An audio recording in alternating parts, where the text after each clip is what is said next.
उत्तर प्रदेश के मिर्ज़ापुर जिले के विंध्याचल नगर में गंगा के किनारे स्थित एक प्रसिद्ध मंदिर है जिसमें विंध्यवासिनी देवी विराजित हैं। भगवती विंध्यवासिनी आद्य शक्ति हैं। यह तीर्थ भारत के 51 शक्तिपीठों में से प्रमुख शक्तिपीठ है।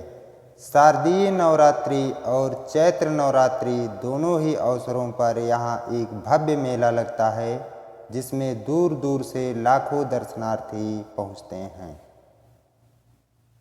महाभारत के विराट पर्व में धर्मराज युधिष्ठिर देवी की स्तुति करते हुए कहते हैं, विंध्ये चैवनग श्रेष्ठे तव स्थानम ही शाश्वतम। हे माता, पर्वतों में श्रेष्ठ विंध्याचल पर आप सदैव विराजमान रहती हैं। पद्म पुराण में विंध्याचल निवासिनी इन महाशक्ति को विंध्यवासिनी के नाम से संबोधित किया गया है। श्रीमद् भागवत पुराण की कथानुसार देवकी के 8वें गर्भ से जन्मे श्री कृष्ण को वासुदेव जी ने कंस से बचाने के लिए रातों रात यमुना नदी को पार गोकुल में नंद जी के घर पहुंचा दिया तथा वहां यशोदा के गर्भ से पुत्री के रूप में जन्मे भगवान की शक्ति योग माया को चुपचाप वे मथुरा के जेल में ले आए। बाद में कंस को देवकी की 8वीं संतान के जन्म का समाचार मिला तो वह कारागार में पहुंचा।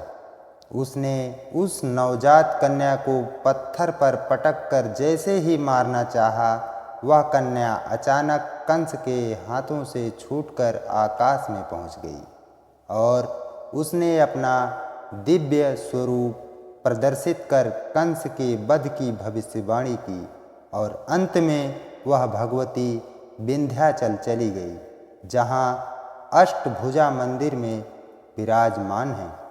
श्रीमद् देवी भागवत के 10वें स्कंद में कथा आती है, सृष्टिकर्ता ब्रह्मा जी ने जब सबसे पहले अपने मन से स्वयंभू मनु और शतरूपा को उत्पन्न किया, तब विवाह करने के उपरांत स्वयंभू मनु ने अपने हाथों से देवी की मूर्ति बनाकर 100 वर्षों तक कठोर तप किया।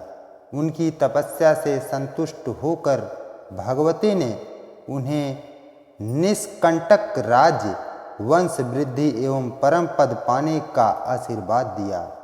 वर देने के बाद महादेवी विंध्याचल पर्वत पर चली गई।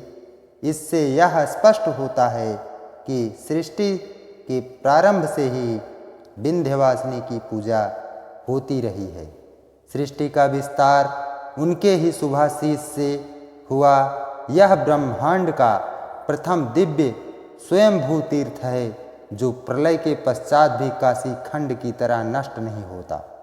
यहाँ दिन में एक बार सबके लिए निर्धारित समय अंदर से दर्शन हो सकते हैं। माँ को पुष्प श्रृंगार प्रिय है। महाभारत के पूर्व भगवान श्री पांडवों को युद्ध में विजय का आशीर्वाद मांगने लेकर आए थे, जहाँ युधिष्ठिर और अर्जुन ने स्वरचित स्तोत्र से उनकी स्तुति की थी, जो भी प्रचलित है। शास्त्रों में माँ विंध्यवासिनी के ऐतिहासिक महात्म्य का अलग अलग वर्णन मिलता है। शिव पुराण में माँ विंध्यवासिनी को सती माना गया है, तो श्रीमद् भागवत में नंदजा देवी नंद बाबा की पुत्री कहा गया है।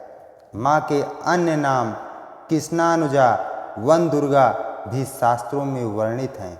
इस महाशक्ति पीठ में वैदिक तथा वाम मार्ग विधि से पूजन होता है।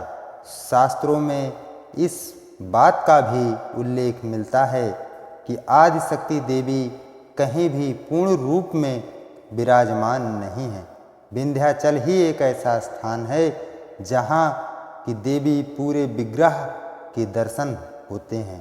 शास्त्रों के अनुसार अन्य शक्तिपीठों में देवी के अलग अलग अंगों की प्रतीक के रूप में पूजा होती है। माँ के पताका एवं ध्वज का महत्व। मान्यता है कि शारदीय व वसंतिक नवरात्र में माँ भगवती 9 दिनों तक मंदिर की छत के ऊपर पताका में ही विराजमान रहती हैं। सोने से इस ध्वज की विशेषता यह है कि यह सूर्य चंद्र पताकिनी के रूप में जाना जाता है। यह निशान सिर्फ माँ विंध्यवासिनी देवी के पताका में ही होता है। यंत्र के पश्चिम कोण पर उत्तर दिशा की ओर मुख किए हुए अष्टभुजी देवी विराजमान हैं। अपनी अष्टभुजाओं से सब कामनाओं को साधती हुई वह संपूर्ण दिशाओं में स्थित भक्तों की 8 भुजाओं से